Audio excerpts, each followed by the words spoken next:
Po qëllimi më i veçantë është që më ka ngrënë kohë për gati 1 vit punë, po ai shkon dhe 5 milion.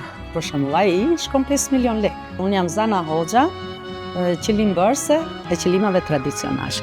Në Shqipëri nuk numëroheshin gratë që punonin qëllima. Sot e numëron me gishtat e dorës, deri në 17 metra gjatësi ka qenë qëllimi që unë kam bërë.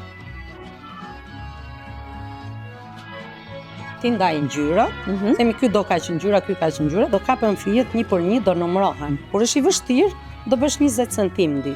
Kur është më i thjeshtë, do bësh edhe 30 në verë, unë mbledh leshin, edhe e laj, pastaj e çojmë në makineri. E tjerrim atje, e bëjmë fill, pastaj filloj e ngjyros. Të shumtat e ngjyrave, për shembull siç është kjo, po, sa ngjyra bezh, të zezën, unë i bëj vetë.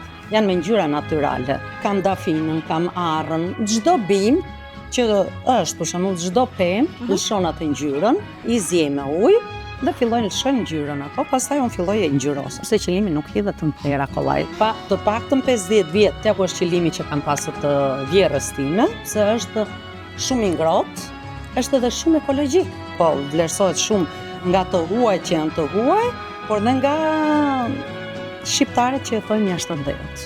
Po zanati ka filluar gradualisht që në vogli. Punon te gjyshja, mami, që kam hyrë tamam kam punuar, ka qenë rreth moshës 12 vjeçja. Atëherë ka qenë ngjyrat, sepse në vendin ku jetoja unë për shembull, ato gjithmonë kishin ato ngjyrat e forta, ishte portokallia, e verdha, e kuqja e ndezur, kurse më tërhiqte shumë dhe ajo puna, pastaj kur kërciste të zjarr që bënte çek, tani sot kam 3 të zjarr. Sa vite do më duhen nga ta përfundoj këtë? Kështu si e kam nisur.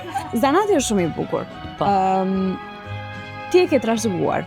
Planifikon t'ja lësh trashëgimin dikujt? Për shembull, vajza ime e ka mësuar, se ja ka mësuar që kur ishte e vogël. Edhe nusës djalit ja ka mësuar. Edhe mbesa e vogël, sa vjen nani, thot nani, do i kemi larg. Kur ata vinë e më thon, "Lumshin dorë Zana, çfarë punë ke bërë, nuk na e merrte mendja." Vihem shumë e lumtur, shumë e kënaqur.